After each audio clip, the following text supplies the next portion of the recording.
हनुमान जी महाराज दुष्टों का दलन करने के लिए प्रकट हुए नहीं।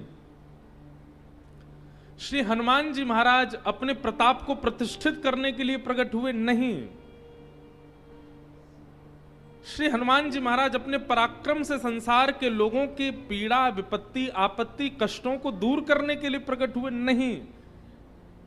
ये जितने भी कारण हम हनुमान जी के लिए देख रहे हैं, ये सब हमको बहकाने के कारण हैं।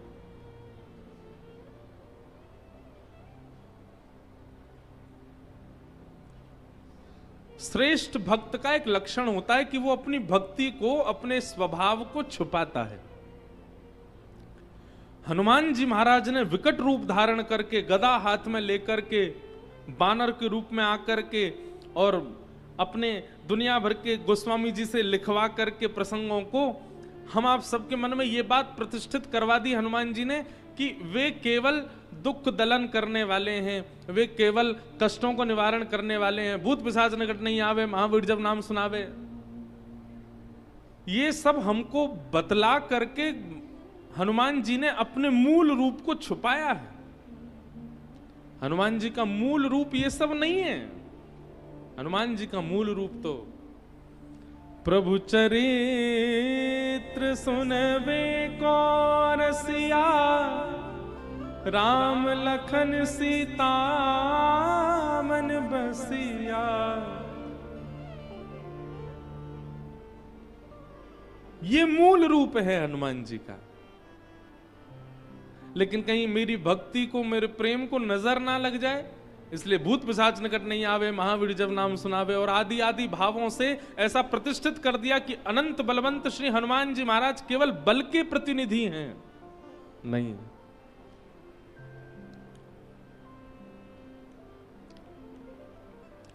हनुमान जी तो अत्यंत प्रेम के सागर हैं। और महादेव कथा के इतने रसिया हैं कि वे ही हनुमंत रूप धारण करके कथा श्रवणार्थ पधारे हैं।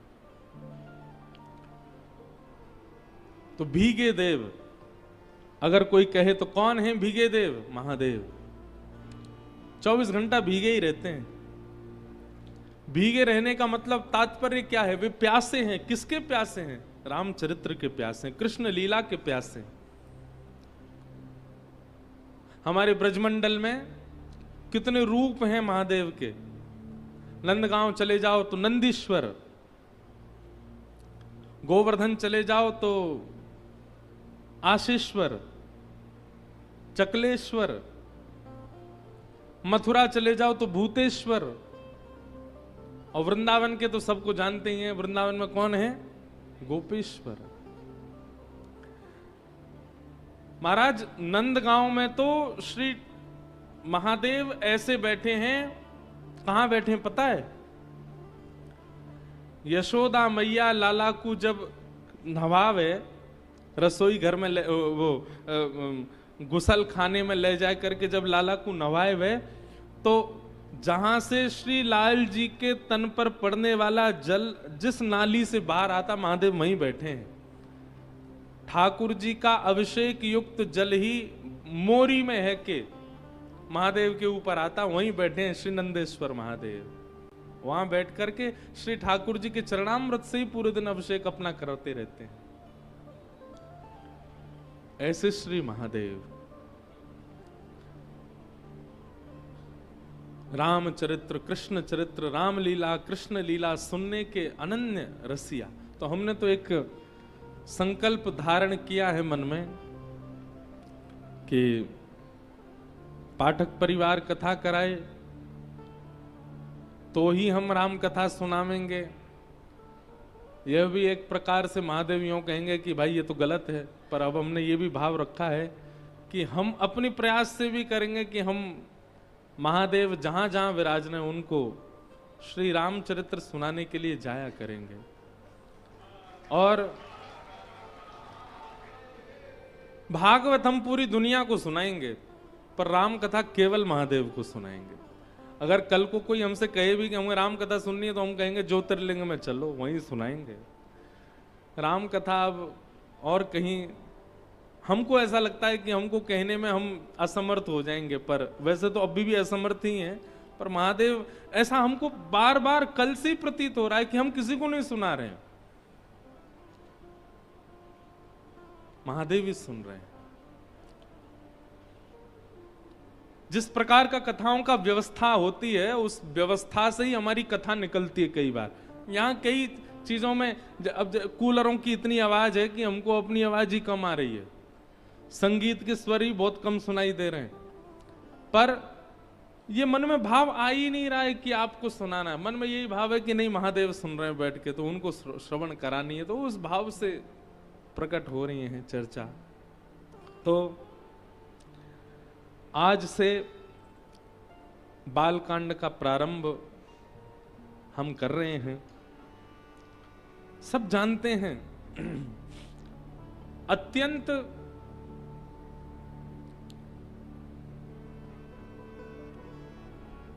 प्रणाम के प्रसंग है, वंदना प्रसंग है पूरा बालकांड। गोस्वामी तुलसीदास जी महाराज वंदना कर रहे हैं, और सबसे पहले वंदन किसको कर रहे हैं? जो सुमिरत सिद्धि होई गणनायक करिवर वदन, करऊ अनुग्रह सोई बुद्धि रास शुभ गुण सदन। बहुत ध्यान से सुनिएगा।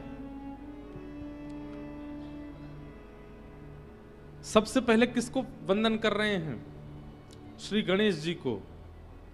गाइए गणपति जगवंदन, गाइए विनय पत्रिका में, गाइए गणपति जगवंदन,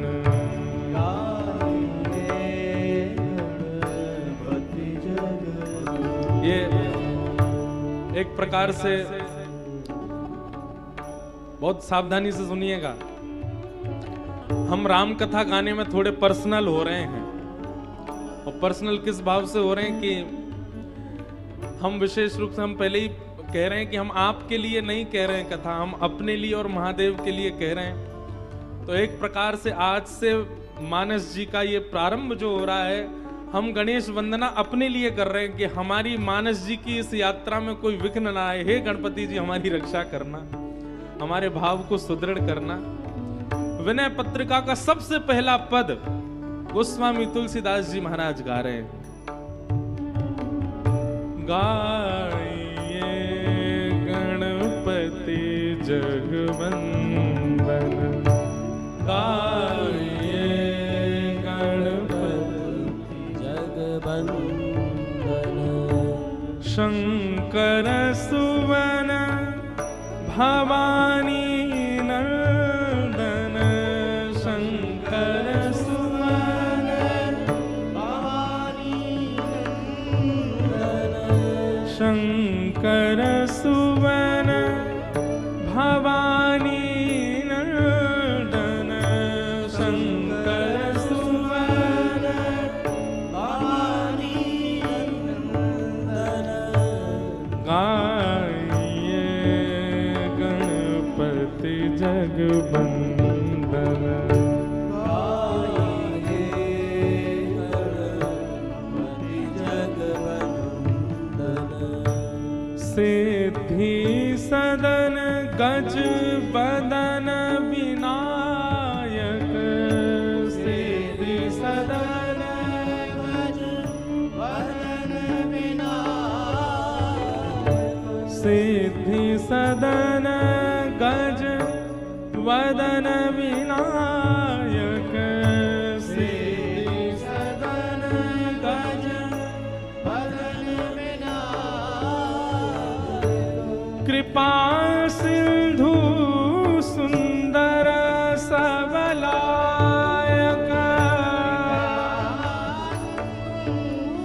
सुंदर सबलायक,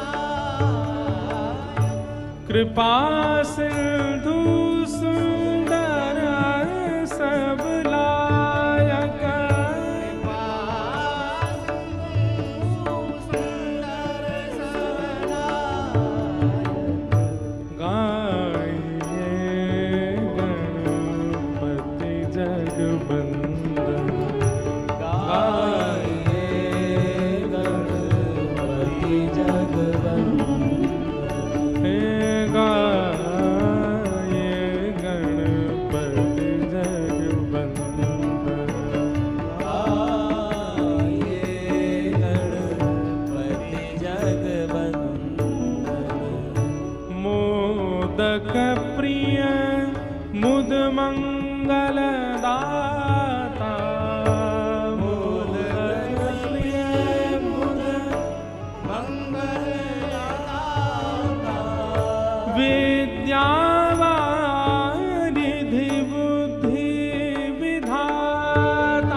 अंतिम पंक्ति सबको गानी है।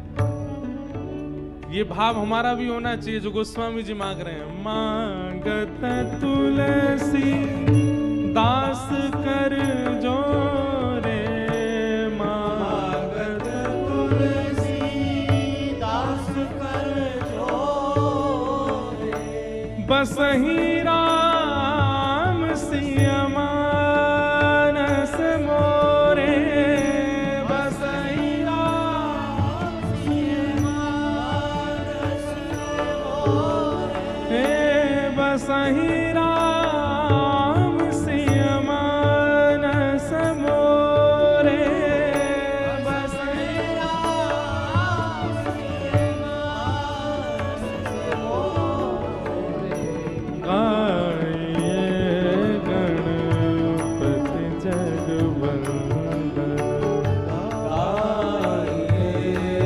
गणपति जगवंदन, गाये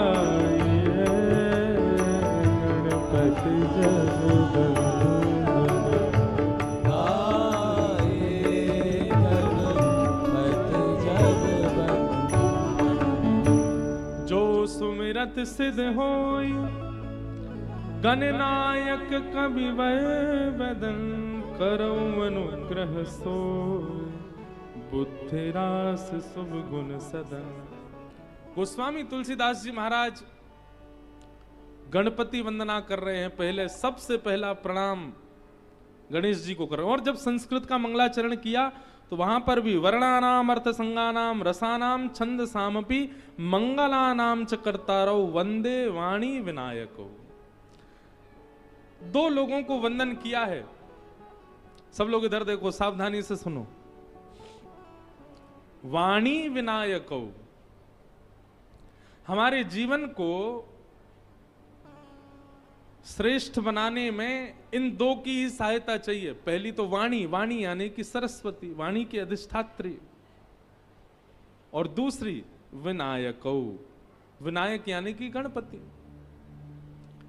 किसी व्यक्ति के पास ज्ञान अति सुंदर हो, शब्द भी बहुत अच्छे हों, बोलना भी बढ़िया जानता हो, स्वर भी बहुत अच्छा हो, स्वरूप भी बहुत अच्छा हो, सब कुछ अच्छा है, लेकिन मंगल करता गणेश जी यदि उसके पास नहीं है तो ज्ञान रावण के पास भी था, शब्दों का बोध रावण को भी था, सुंदर सुंदर प्रस्तुति बना करके महादेव को रिझाने की सामर्थ्य रावण रखता था, लेकिन निश्चित ही रावण के पास श्री गणेश जी नहीं है।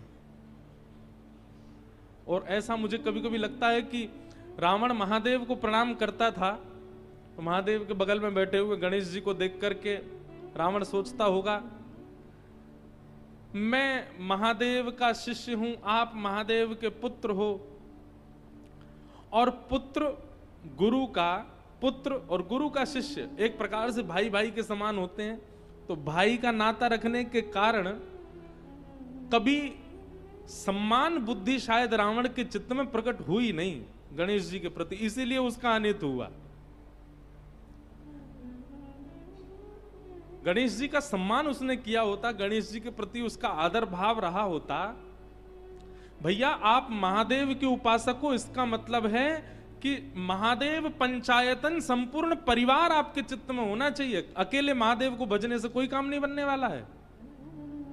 आपको नंदी को भी प्रणाम करना पड़ेगा, आपको सर्प को भी वंदन करना पड़ेगा, आपको परांबा जगदंबा उमा पार्वती को भी वंदन करना पड़ेगा, उनके वाहन को भी वंदन करना पड़ेगा, आपको कार्तिकेय को भी वंदन करना पड़ेगा, गणपति को भी वंदन करना पड़ेगा, तब ही महादेव उपासक आप माने जाओगे। हमें ऐसा लगता है रावण के नाश का कारण, नहीं तो लोगों के मन में संशय नहीं होगा कि महादेव की उपासना करी फिर भी रावण की ऐसी मति, महादेव की उपासना करी फिर भी रावण की ऐसी गति। उसने अकेले महादेव को पूजा, संपूर्ण पंचायतन परिवार को उसने वंदन नहीं किया, इसलिए महादेव की ऐसी गति हुई, इसलिए रावण की ऐसी गति हुई। लेकिन एक बात याद रखिएगा, राजा को बाद में प्रसन्न करो, मंत्री, महामंत्री, सेनापति और द्वारपाल, ये यदि पहले प्रसन्न हो गए तो राजा का प्रसन्न होना ना होना चलेगा, लेकिन मंत्री, महामंत्री, सेनापति और द्वारपाल यदि आपसे प्रसन्न हैं तो आपके सारे काम बन जाएंगे। अब देखो यहां रामेश्वर मंदिर में भले ही आप महादेव के कितने भी बड़े उपासक हो, भले ही आप काशी विश्वनाथ से आए हो, स्वयं बनारस से ही आए हो, इसका मतलब है कि महादेव से आपका सीधा संबंध है, लेकिन यहाँ के पुजारियों से आपका कोई संबंध नहीं, मंदिर के अधिकारियों से आपके 36 के आंकड़े हो गए। क्यों? आप हिंदी बोलते हो, वो तमिल बोलते हैं, वो किड़बिड़ किड़बिड़ करते हैं और आप हिंदी में बोलते हो अरे दर्शन करा दो हमको। द्वारपाल जो हैं उन्होंने पहले दिन आपको रोका और आप हठपूर्वक अंदर चले गए, उसकी नजर में चढ़ गए, तो महादेव आपसे कितने भी प्रसन्न हो, द्वारपाल प्रसन्न नहीं है, पुजारी प्रसन्न नहीं है, मंदिर के अधिकारी प्रसन्न नहीं है, तो महादेव कितने प्रसन्न हो, दर्शन नहीं होगा आपको। इसलिए महादेव भले ही अप्रसन्न हो, लेकिन महादेव के समीप रहने वाले सब आपसे प्रसन्न हो जाएं तो महादेव को प्रसन्न होना पड़ेगा।